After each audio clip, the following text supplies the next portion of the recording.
폭풍 가운데서 날아오르시기를 소망합니다. 우리는 그렇게 만들어져 있습니다. 모든 거 감당할 수 있도록 하나님이 만드셨기 때문에 포기만 안 하면 됩니다. 주님 안에서 여러분이 포기하지 마시고 믿음의 승리를 이루며 살아가시기를 소망합니다. 네, 오늘 말씀은요, 예수가 소망인 이유라는 제목을 가지고 함께 말씀을 나누겠습니다. 인생에 대한 얘기들을 많이 여러분 들으셨죠? 인생은 무엇이다 이렇게 얘기를 많이 듣는데, 성경에서는 인생에 대한 얘기들을 곳곳에서 인생은 뭐다 라고 하는 그런 이야기들이 있습니다. 우리가 잘 알고 있는 인물들이 있죠. 야곱 같은 경우는 바로왕 앞에 섰을 때 내 나그네 길이 130년이다 그런 얘기를 고백한 적이 있죠. 자기의 길을 나그네 인생이었다 그런 얘기 하는 거예요. 험악한 삶을 살았다 그렇게 얘기를 하고 있었고요. 또 우리가 모세를 보면은 시편 90편 10절에 이런 얘기 있었죠. 여러분이 잘 알던 말씀입니다. 우리의 연수가 70이요 강건하면 80이라도 그 연수의 자랑은 수고와 슬픔 뿐이다 그렇게 얘기했죠. 신속히가 아니 우리가 날아가나이다.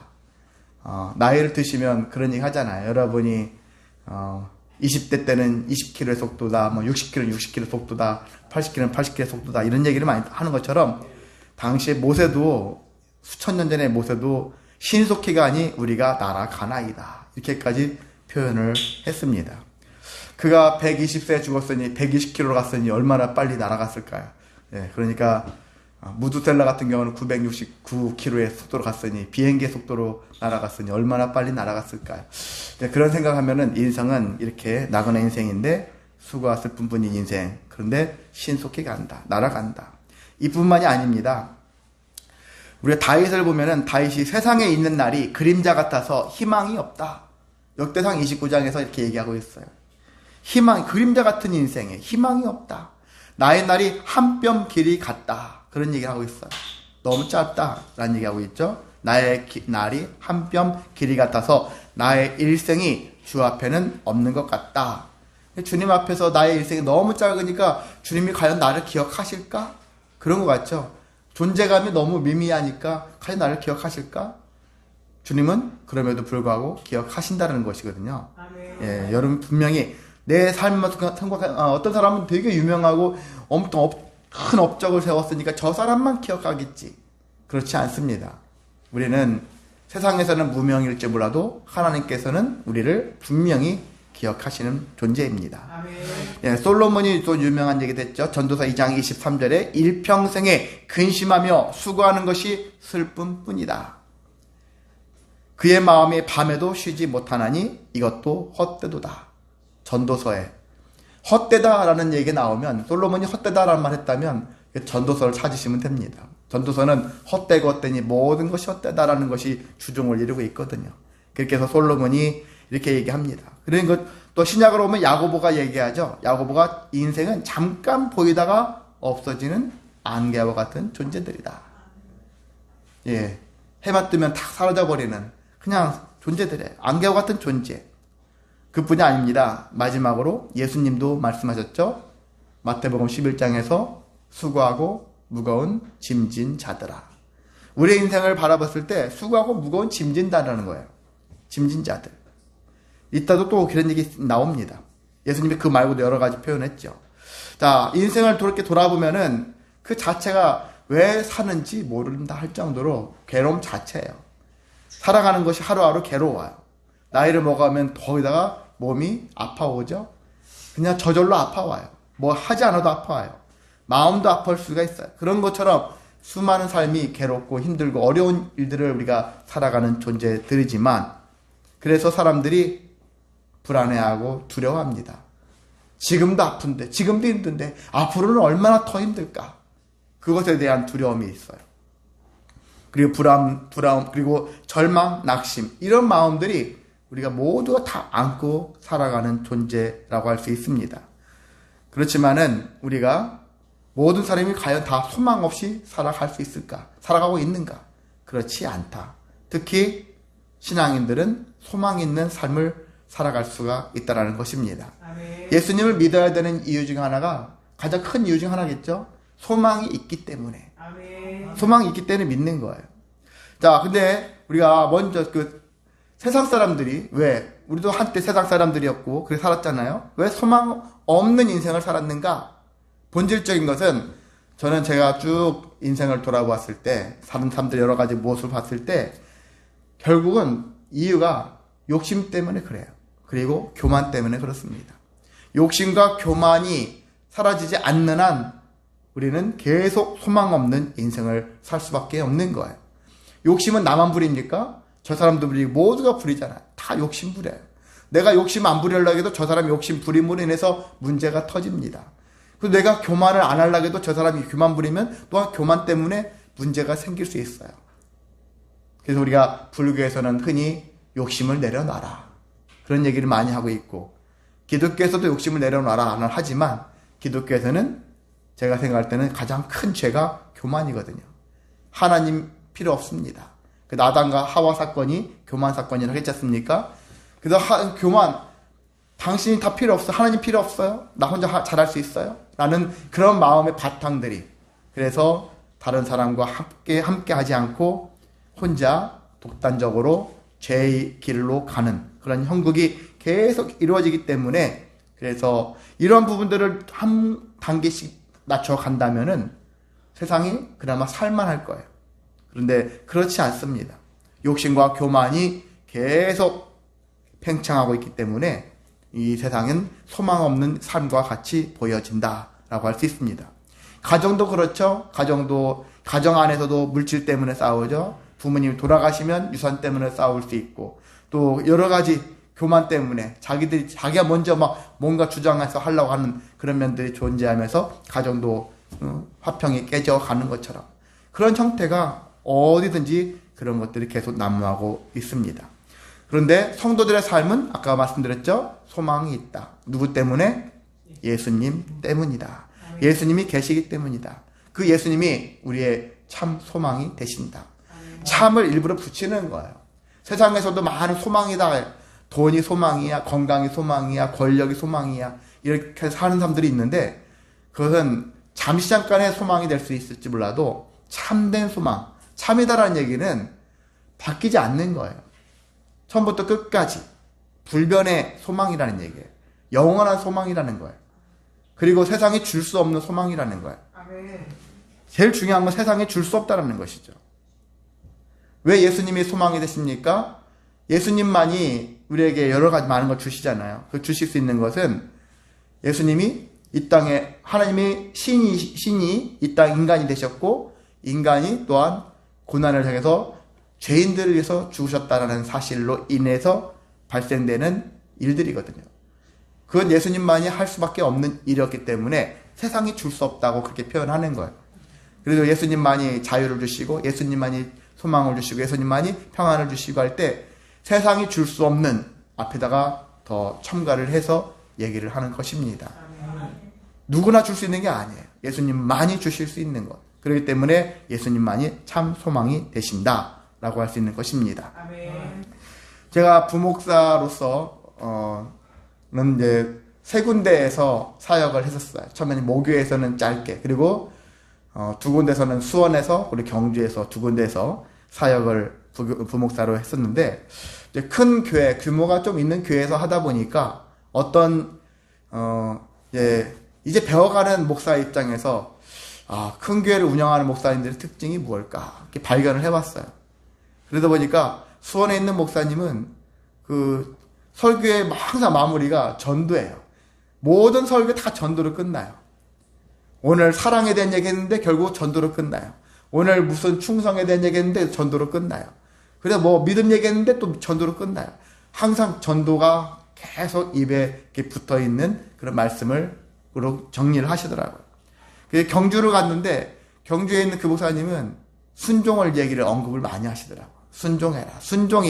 순종해야지 복 받는다. 순종하면 형통하다. 순종을 강조해요. 그래서 그런 걸 보면서 큰 교회를 경영하시는 목사님들을 보면, 그래서 뭔가 자기 나름대로의 어떠한 주제어가 있구나. 시그니처가 있구나. 그런 것처럼 생각이 들어서 나도 그럼 뭔가 하나를 딱 정해서 해야 되겠다. 근데 당시에는 나는 상생을 제가 되게 좋아하거든요. 상생의 지혜. 지혜는 지혜인데 서로가 다 잘 되기 위한 지혜. 상생의 지혜를 좀 강조하면서 해야 되겠다. 이런 마음을 품었거든요. 근데 그것들이 나중에 이후에 광명으로 가서 이 안산에 14년 전에 오면서 이 안산에 오면서 많이 깨어졌어요. 그래서 제가 말씀을 본격적으로 강의 설교를 막 준비하고 여러 말씀들을 막 준비하다 보니까 자꾸 어떤 결론이 나오냐면은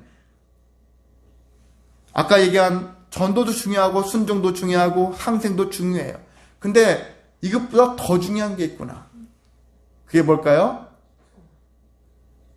예수 그리스도라는 사실입니다. 예수님을 전해야 되는구나. 순종, 전도를 강조하고 상생을 강조하는 게 아니라 예수님을 강조해야 되겠는구나. 이건 제가 그렇게 해야 되겠다 맘먹은 게 아니라 말씀을 볼수록, 말씀을 연구할수록 결론이 예수로 귀결되는 거예요.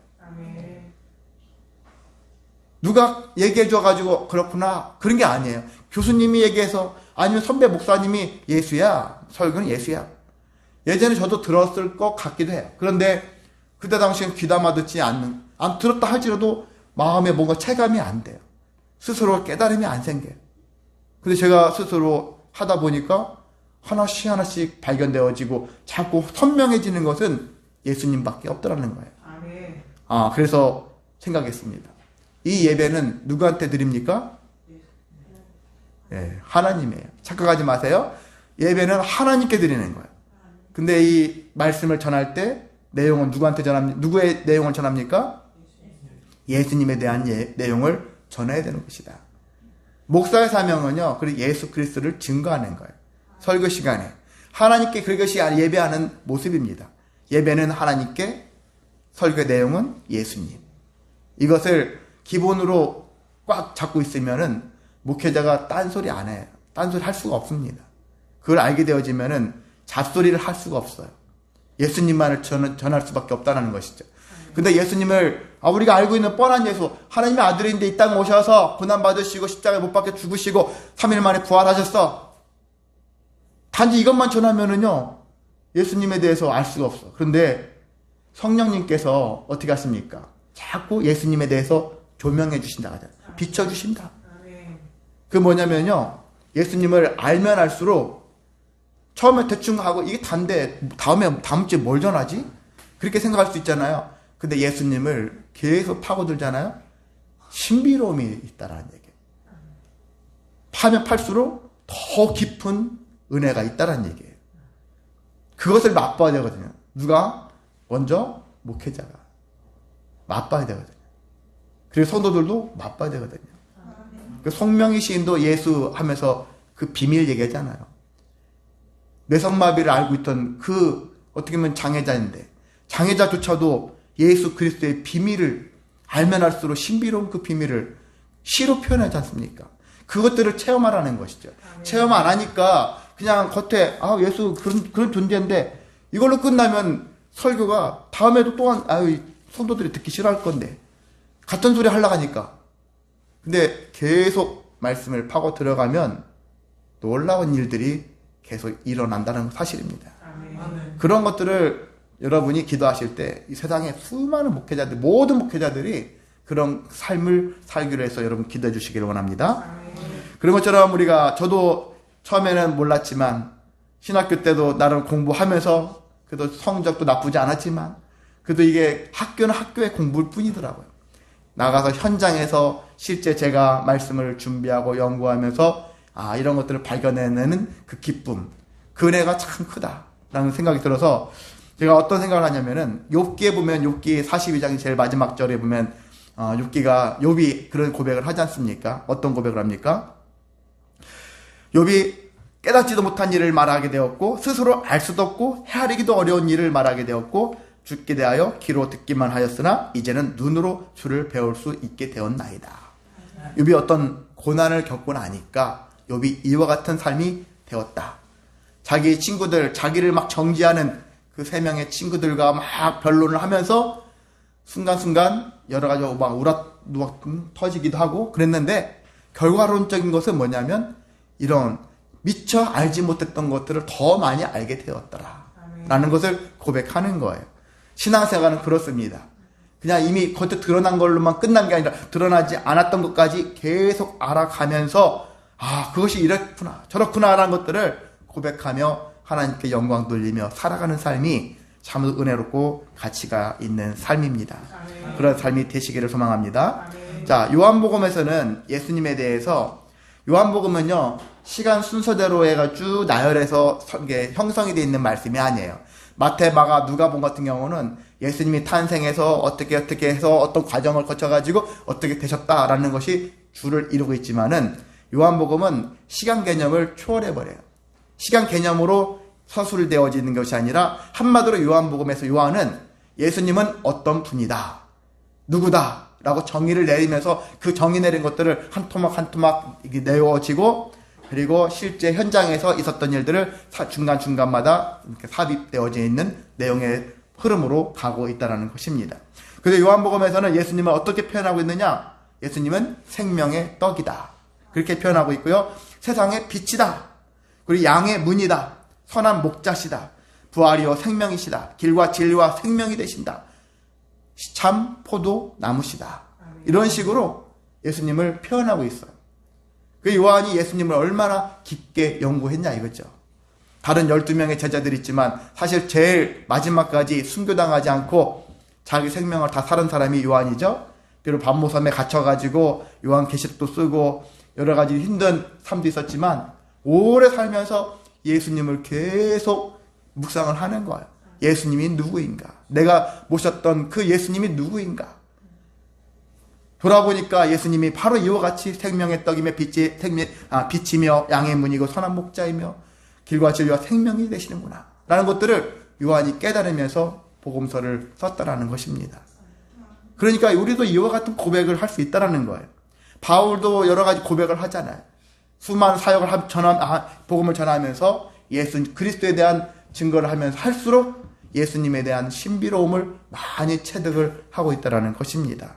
그래서 여러분도 저를 위해서, 저도 또한 여러분을 위해서 서로가 이렇게 상승 효과를 얻기 위해서 예수님에 대해서 더 많이 알아가야겠구나. 예수를 갈수록 나에게는 그만큼 소망이 생긴다는 얘기예요. 그것도 세상이 줄 수 없는 참 소망. 참 소망이 생긴다는 얘기죠. 저는 여러분한테 예수 믿으면 잘 돼요. 그런 얘기 잘 안 하지 않습니까? 예수 믿으면 오히려 더 힘듭니다. 왜? 세상 사람들도 살아가는 것이 힘든데 예수 믿으면 더 힘들어요. 그들보다 더 몸 조심해, 마음 조심해야 되고 행동 조심해야 되고 더 조심할 일이 더 많아요. 그리고 예수 믿었다는 이유로 핍박까지 당해야 돼요. 어려움까지 당할 수 있어요. 그러니까 예수 믿으면 형통하다는 얘기는 결과론적인 얘기지 사실 과정상으로 봤을 때는 안 좋아요. 예수 믿고 나서 오히려 내 삶이 힘든 일들이 더 많아질 수 있다는 얘기죠. 그런데 결과를 딱 놓고 보면은 예수 믿기 참 잘했다 라는 고백을 할 수밖에 없습니다. 자, 그런 고백을 여러분이 누리며 살아가시기를 원합니다. 또 우리가 예수님이 그런 분인데 예수님을 보고서 어떻게 살아야 되느냐? 예수님을 배워야 된다. 예수님의 성품은 대표적인 성품이 뭡니까? 나는 온유하고 겸손하니. 예수님 스스로가 얘기했잖아요. 그리고 많은 자들도 예수님을 온유하고 겸손하다 이렇게 얘기를 하고 있습니다. 자, 그의 성품은 온유하고 겸손한 성품이 가질 수 있는 그리고 내뱉을 수 있는 말은 뭐냐면은 사람들을 불쌍히 여길 줄 아는 마음을 갖게 된다라는 사실입니다. 그래서 예수님이 세상 사람들을 봤을 때 어떻게 봤습니까? 아까 수고하고 무거운 짐진 자라고 했잖아요. 또한 어떻게 얘기하냐면 목자 없는 양 같은 자들이다. 그런 얘기하고 있어요. 목자 없는 양 같은 자들. 대표적으로 여러분 오병이어 사건 있잖아요. 오병이어 사건을 앞두고 예수님이 사람들을 쭉 나를 찾아서 온 이 무리들을 보면서 하신 말씀이잖아요. 목자 없는 양 같은 자들. 양인데 목자가 없어요. 돌봐줄 목자가 없는 양들은 불쌍합니다. 언제 들짐승들에게 잡혀 먹힐지 모르는 그런 존재들이에요. 그런 존재들. 목자 없는 양 같은 불쌍한 자들. 그리고 수가 무거운 짐진 자들이면서 쉼이 없는 자들, 이런 자들을 볼 때마다 그래도 예수님은 어떻게 온유와 겸손의 마음이 불쌍한 마음으로 여기셔서 우리를 그렇게 지켜보신다는 것입니다. 자, 예수님이, 그래서 저는 이런 얘기 하거든요. 예수님이 우리를 불쌍히 여기시는 것은 매우 중요하다. 왜? 예수님이 우리를 불쌍히 여기실 때 하나님이 우리에게 긍휼을 주시거든요. 불쌍히는 마음이에요. 긍휼은 실제 나에게 그 부족한 것들이 채워지는 거예요. 내가 돈이 없어요. 돈 없는 나의 모습을 보고 예수님이 불쌍하다 그런 여기시면 하나님께서 물질로 채워주신다는 것 같은 그런 개념이거든요. 그래서 긍휼이라는 단어가 되게 중요한 단어예요. 세상에서는 잘 쓰이지 않는 단어지만은 우리가 긍휼을 입는다. 죄인이 의인이 되어지고 용서를 받게 되어지는 것. 이것도 긍휼이거든요. 그러니까 모든 것들이 하나님의 이러한 긍휼로서 우리를 채워주신다는 것이거든요. 여러분이 기도하고 간구하시면은 하나님, 예수님이 나를 불쌍히 여기시고 이렇게 기도하세요. 주님, 예수님, 저를 불쌍히 여겨주세요. 그럼 하나님께서 긍휼로 채워주실 것을 기대하면서 이렇게 고백하시기를 원합니다. 자, 그럼에도 불구하고 세상에는 신앙생활을 하면서도 특히 믿음 생활을 한다고 10년, 20년, 30년, 수십 년이 지냈음에도 불구하고 나는 소망이 없어 라고 고백하는 사람들이 있어요. 그 잘못된 고백을 하는 사람들이 있죠. 잘못된 삶을 살았으니까. 왜 그럴까 돌아봤을 때 앞서도 한 얘기 반복할 수 있겠지만요. 1차 책임은 누구에게 있다? 복음을 가르치는 자들에게 있다라는 얘기예요. 근데 복음을이라고 했는데 복음을 가르친 게 아니라 율법을 가르칠 경우가 훨씬 많아요. 목회자들이 복음과 율법을 구분을 할 줄을 아는 사람들이 있거니와 모르는 사람들도 많습니다. 그래서 이게 다 복음이라고 생각하는 거예요. 율법을 가르치면서 이게 복음이라고 가르치는 거예요. 그렇게 가르치면 안 되는 거거든요. 율법은 구약에 있는 수많은 613가지 율법이 있다 하지 않습니까? 이 율법을 놓고 보면은 이 율법이 다 하나님 말씀이에요. 하나님이 주신 건 맞아요. 주신 건 맞는데 그러니까 하나님이 주셨으니까 이 말씀대로 살아야 되겠죠? 그렇게 강조를 하고 그걸 강요를 합니다. 근데 그 율법 중에는 우리가 다 감당할 수 없거든요. 바울이 어떻게 얘기했습니까? 바울이 예수님을 만난 뒤로 부활의 예수님을 만난 뒤로 그가 생각하는 율법, 그 전에는 바리새인으로서 그 누구보다 율법에 대해서 조회가 깊었던 사람이 바울이었어요. 바울을 공부를 열심히 했던 사람이에요. 그런데 바울이 나중에 고백하기로는 율법은 뭐다? 죄를 깨닫게 하는데 유용하다. 그렇게 얘기했어요. 율법은 하나님의 말씀이니까 율법을 지켜야 돼. 이렇게 강조한 게 아니에요. 율법은 죄를 깨닫게 하는데 유용하다는 거예요. 무슨 의미냐면은 율법대로 못 산다는 거예요. 613가지 율법을 다 기억할 수 없거니와 그 율법을 다 지키며 살아갈 수 없다는 얘기예요. 여러분도 하루를 살면서 이 땅에서 흔히 법이 그런 법이 있는지 없는지도 모르겠지만 법대로 여러분 살 수 있을 것 같습니까?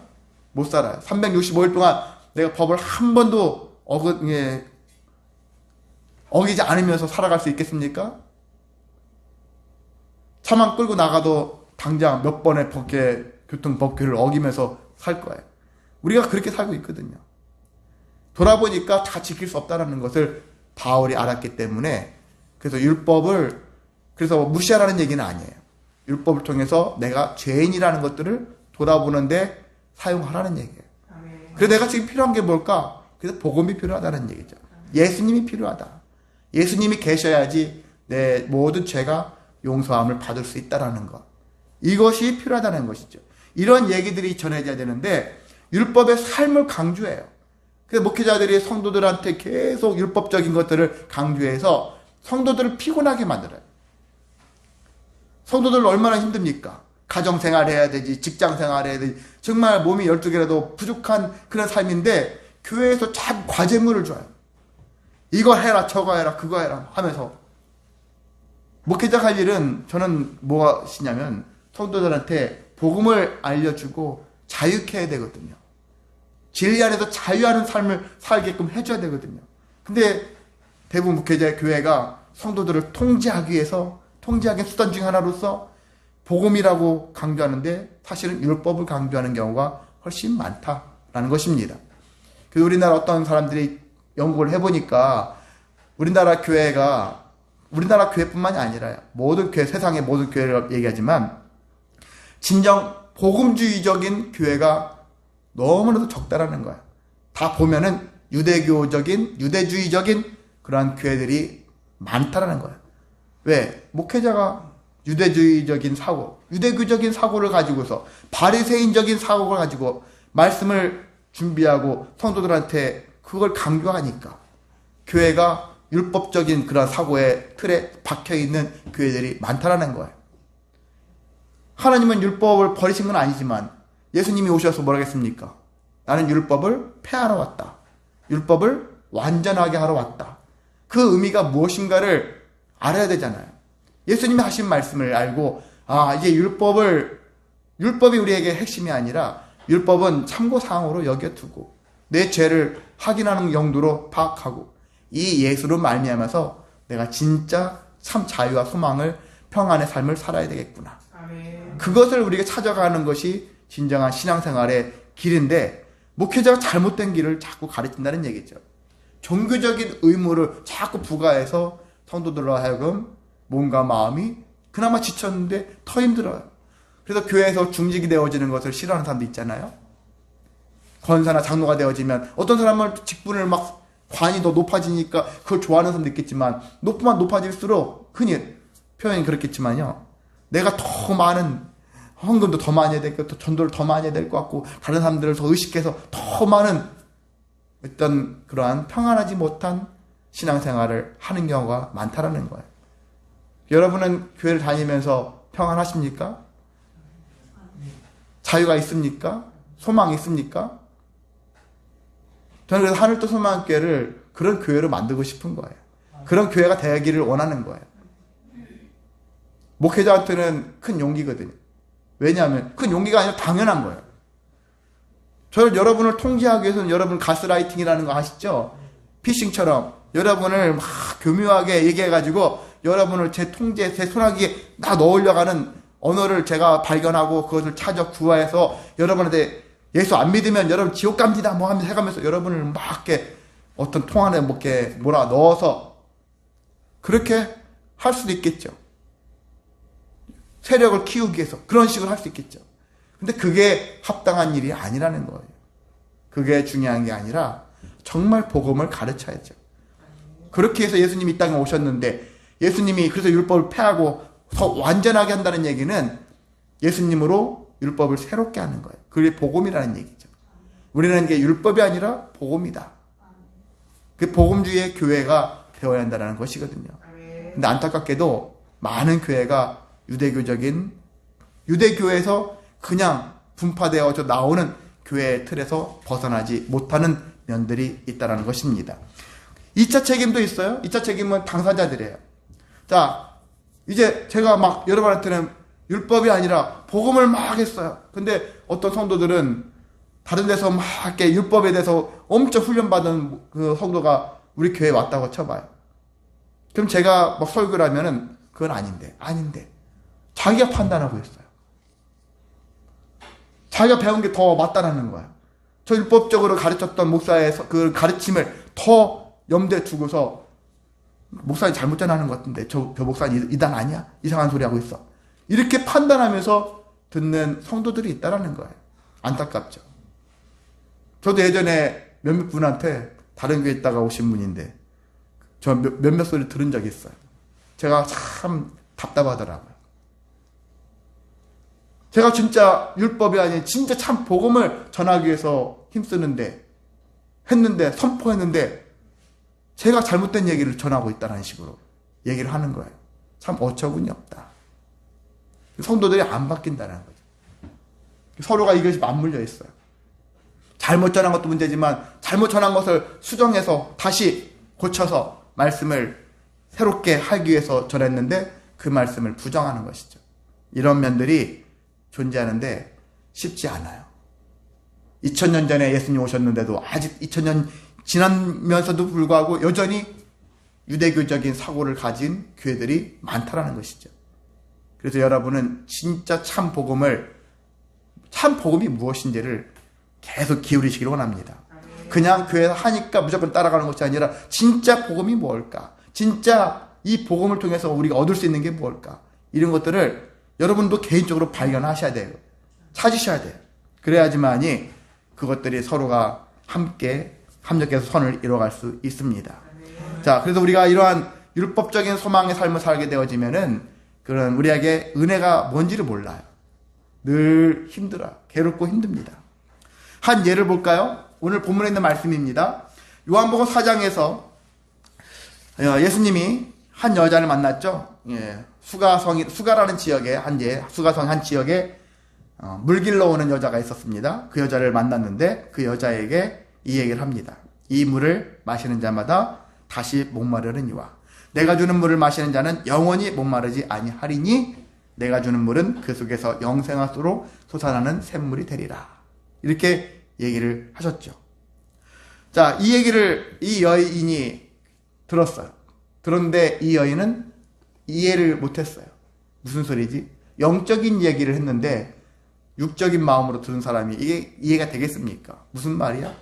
근데 뭔지는 몰라도 내가 주는 물은 영생하도록 솟아나는 샘물이 되리라. 영원히 목마르지 않으리라. 그런 얘기 하는 거 보니까 당신이 주는 물은 그런 물이 있다면은 그런 물 좀 나한테 주시오. 내가 다시 매번 이 뜨거운 낮에 물 길러 와야 되는 이 수고가 없도록 그냥 집안에서도 우리는 얼마 지금 여러분이 편합니까? 수도꼭지만 틀면 물이 정말 영생하도록 솟아나는 샘물처럼 확 나오잖아요. 옛날에는 물 길러 저기 나가 있어야 돼요. 이런 모습을 가지고 있지 않습니까? 그래도 이 여자는 오해를 했었어요. 예수님이 영생하도록 솟아나는 샘물을 주셔서 목마르지 않고 물 길러 오지 않게 해주십시오. 이렇게 여자가 얘기하니까 예수님이 그 말을 딱 끊고 갑자기 남편 이야기를 하죠. 너 남편 있지? 하는 거예요. 남편 데려와. 얘기합니다. 그래서 남편이 없다고 해. 이 여자가. 남편이 없다고 하니까 예수님이 너 남편 5명 있었었잖아. 5번 식을 했는지 모르겠지만 남편 5번째 있었고 근데 지금 있는 자도 남편은 아니다. 그러니까 네 말은 맞긴 맞다. 그렇게 얘기하신 거예요. 그래 이 여자는 하여튼 결혼을 친다면 5번 결혼했던 여자고 지금 6번째 결혼을 앞둔 사람이든지 현재 만나고 있던 사람이라는 얘기예요. 그런 얘기를 하셨어요. 그럼 예수님이 왜 남편 이야기를 갑자기 꺼내셨을까? 지금 예수님은 영적으로 영생하도록 솟아나는 샘물을 주겠다고 했는데 이 여자는 육적인 마음으로 받아들였잖아요. 그것을 풀어주기 위해서 남편 이야기를 통해서 전개를 하시는 거예요. 그래서 첫 번째는 나는 그런 의도는 뭐냐면 나는 너에 대해서 다 알고 있어. 라는 의도가 깔려 있지만 저는 더 구체적인 얘기는 너는 지금까지 네가 어떤 인생을 살아왔는지 내가 다시 얘기해 줄게. 그래서 제대로 된 삶을 살아갈 수 있는 길을 알려줄게. 라는 것들을 하시기 위해서 남편 이야기를 했다는 것입니다. 자, 그러면 어떤 얘기냐? 이 여자가 왜 5번이나 결혼을 했고요? 또 6번째 남자를 만나고 있는가? 라고 생각한다면은 이렇게 생각하시면 됩니다. 옛날에는 여자들이 남편이 없으면 먹고 살기 힘들어요. 그래서 여자들 구약시대 보면은 여자들이나 어린아이들은 연약한 존재로 표현을 합니다. 누가 도와주지 않으면 혼자 살아갈 수 없는 존재로 그렇게 삶을 살아야 되거든요. 그러니까 남편이 좋은 남편이든 나쁜 남편이든 상관없이 하여튼 남편이 있었어야 돼. 여자한테는. 이 남편을 통해서 자기가 먹고 사는 것을 공급을 받았어야 했다라는 거예요. 그러니까 한 남편을 통해서 그 남편이 무슨 사고를 쳤든지 뭐 하든지 간에 또 2번째, 3번째 계속해서 남편을 계속 만들어 내었어야 했는 얘기죠. 왜? 먹고 살아야 하니까. 그런데 예수님이 하시고자 하는 것은 뭐냐면요. 너는 생계를 위해서 남편이라는 존재가 필요했기 때문에 계속 남편을 만나고 또 다른 남편을 만나고 또 다른 남편을 만났지만은 그 남편을 우리가 어떤 생각을 하냐면은요. 이제 그 남편을 세상이라고 생각해 보세요. 세상. 그 세상이라 생각하시고 그 세상을 어떤 걸로 여기냐면은 여러분이 돈이나 권력이나 어떤 건강이나 세상에 사람들이 되게 좋아하는 것들 있잖아요. 추구하는 것들 있지 않습니까? 그걸로 여러분이 바꿔보세요.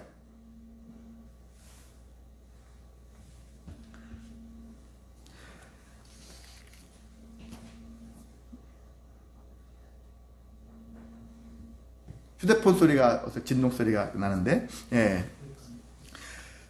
이 여자는 그러니까 남편을, 그러면 지금 남편을 재혼하지 말라는 얘기냐, 그런 의미로 여러분 받아보지 마시고요. 뭐냐면, 이 여자는 내가 살기 위해서 남편이라는 세상을 만나잖아요. 또 다른 세상을 만나는 거예요. 자꾸 세상에서 자꾸 자기 살기 위한 것을 계속 추구하면서 살아가고 있는 것입니다. 그래서 그것을 통해서 내가 먹고 살아야 된다라는 마음이 강했다는 얘기죠. 그런 마음을 가지고 있었는데, 근데 이것을 여러분이 이 남편이라는 당시의 여기 존재, 이런 존재를 어떻게 우리가 판단할 수 있느냐면요. 예레미야서 2장 13절에 이런 말씀이 있습니다. 내 백성이 두 가지 악을 행하였더니 곧 그들이 생수의 근원이 되는 나를 버린 것과 스스로 웅덩이를 판 것인데 그것은 물을 가두지 못할 터진 웅덩이들이니라. 이렇게 얘기하고 있어요. 이스라엘 백성들이 두 가지 악을 범했다라는 거예요. 첫 번째는 생수의 근원이 되는 나를 버렸다. 그리고 스스로 웅덩이를 팠다. 이거거든요. 이 얘기가 무슨 의미입니까? 첫 번째, 생수의 근원이 된 나를 버렸다.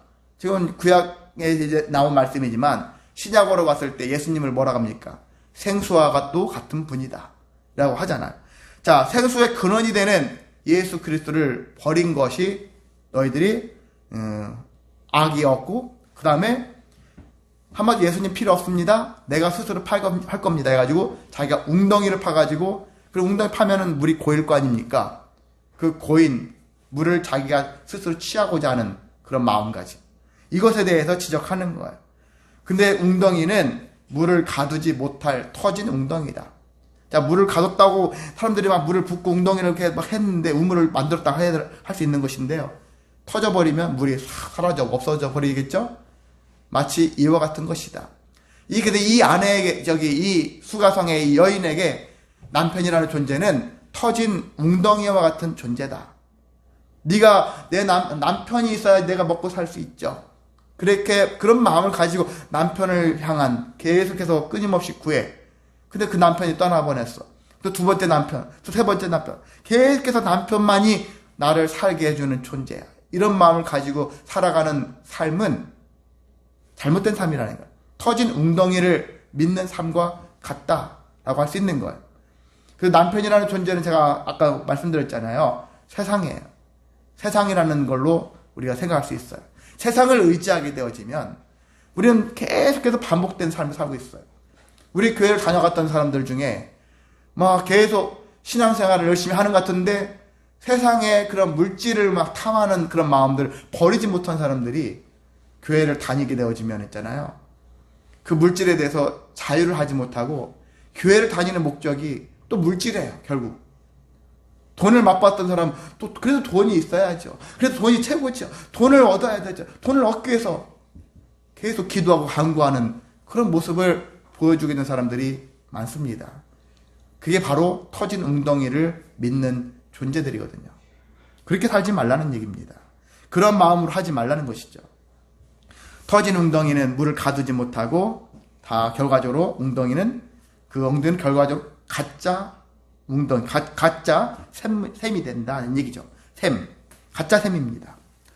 그래서 우리는 예수님이 너는 이제는 앞으로는 너는 이제 지금 만나고 있는 남편이 될 만한 그런 사람이 있다 할지라도 그를 의지하려고 하는 마음보다는 이제 누구를 의지하라? 결국은 나를 의지해라. 예수님이 얘기하신 거예요. 진정한 의지 대상은 나다라는 것을 얘기하시는 것입니다. 그렇처럼 우리는 지금까지는 너무나 많은 것들을 의지했어요. 때로는 의지가 대상이 되기도 합니다. 돈도 건강도 권세도 때로는 의지도 하면서 살아온 건 맞는데 그래도 최고의 의지는 예수님이다. 돈을 필요 없다는 게 아니에요. 건강 필요 없다는 게 아닙니다. 명예, 권세 필요 없다는 게 아니에요. 필요합니다. 근데 최고가 예수님이다. 예수님을 토대로, 예수님을 최고로 여기면서 의지하면서 나머지를 체계를 세워가면서 살아가는 것이 진정한 우리들의 태도라고 할 수 있습니다. 그래서 우리의 삶의 중심에는 예수 그리스도라는 셈을 두며 살아야 한다라는 믿음을 가지시길 원합니다. 자, 그렇게 살기 위해서는 우리가 어떻게 되느냐? 일단 주님을 가까이 해야 합니다. 주님을 가까이 하는 것이 어떤 일이냐면 그게 복이 된다. 시편에 있는 말씀이거든요. 시편 73편 28절에 하나님께 가까이 함이 내게 복이다. 그렇게 말씀하고 있거든요. 하나님을 가까이 할수록 내 삶이 복된 삶의 일들로 채워져 가고 있습니다. 하나님을 가까이 하는 순간부터 모든 게 다 복이 되는 건 아니에요. 가까이 하면서 점점 악이 되는 것들 멀리 떨어지고 정말 복 있는 자의 자리에 서게 되어지고 복 있는 일을 하게 되어지고 복 있는 사람을 만나게 되어지고 모든 것들이 복 있는 삶으로 되어져 가는 것입니다. 그래서 주님을 가까이 해라. 가까이 할수록 복이 넘친다. 복의 자리가 되어진다. 라고 할 수 있고요. 주님의 멍에를 매라는 것입니다. 주님의 멍에를 매라. 예수님이 마태복음 11장에 수고하고 무거운 짐진 자들아 얘기하시면서 나의 멍에를 매라고 하잖아요. 멍에, 소에게만 소 위에 멍에를 씌우잖아요. 멍에인데 이 멍에는 무엇을 하는 일인 것입니까? 그 소에게 짐을 더 얹는 것입니까? 짐이 되는 것입니까? 짐이 아닌 거예요. 나귀가 수레 같은 거 끌는데 더 유용하게 도와주는 돕는 도구라는 거예요.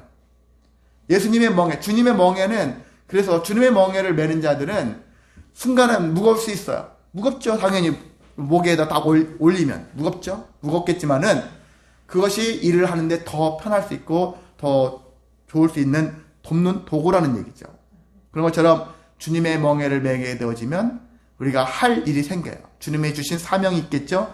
그 일들을 감당하게 되어지는데 그 멍에가 부담스럽지 않을 수 있어요. 처음에는 예수 믿으면 헌금도 내고 막 여러 가지 교회도 매주 가야 되고 안 믿는 사람들 봤을 때는 그렇게 보여져요. 근데 예수를 믿게 되어지고 예수님을 통해서 우리가 참 자유와 소망과 은혜와 평강을 누리게 되어지면은 자발적으로 내가 멍에를 매게 되어지고 자발적으로 주님의 일들을 감당할 수 있는 일꾼이 되어진다라는 것입니다. 누가 시켜야지 억지로 막 끌려가는 그런 것이 아니라 자발적인. 그러면 여러분, 저는 자발적으로 하기를 원해요. 제가 이거 하겠습니다. 제가 이걸 하겠습니다. 제가 여러분한테 막 시켜야지만이 억지로 하는 것이 아니라 자발적인 그런 면들로 스스로가 제가 하겠습니다. 그런 마음을 여러분이 가지시기를 원합니다. 우리 주님의 멍에를 맨 자가 계속 할 일은 뭐냐면은 예수님을 배우라는 거예요. 예수님이 나를 배우라고 했잖아요. 나는 온유하고 겸손하니 나를 배워라. 그렇게 얘기하지 않습니까? 이게 신앙생활의 과정을 얘기하는 거예요. 신앙생활을 하려면은 제대로 하려면은 예수님을 배워야 되는 거예요. 온유와 겸손의 마음을 배우고 주님의 멍에를 메고 그래서 은혜와 그리고 주님의 일들을 감당하면서 상급을 받으며 누리며 살아가는 삶이 진정한 삶이다 라고 할 수 있습니다. 자, 우리가 예수가 소망인 이유 그 외에도 많이 있겠지만 이와 같은 개괄적인 얘기를 함께 나눴습니다. 여러분 이번 한 주간도 여러 가지 여러분을 절망스럽게 힘들게 괴롭게 만드는 일들이 발생한다 할지라도 괜찮아. 나에게는 누가 있습니까? 참 소망이 되시는 예수 그분이 계시기 때문에 나는 다시 일어설 수 있고 나아갈 수 있습니다. 주님께서 나에게 은혜를 주시고 상급으로 충만케 해주실 것을 기대합니다 하는 그런 고백 가운데 믿음의 승리를 이루며 살아가는 저와 여러분 되시기를 주님의 이름으로 소망하고 축복합니다.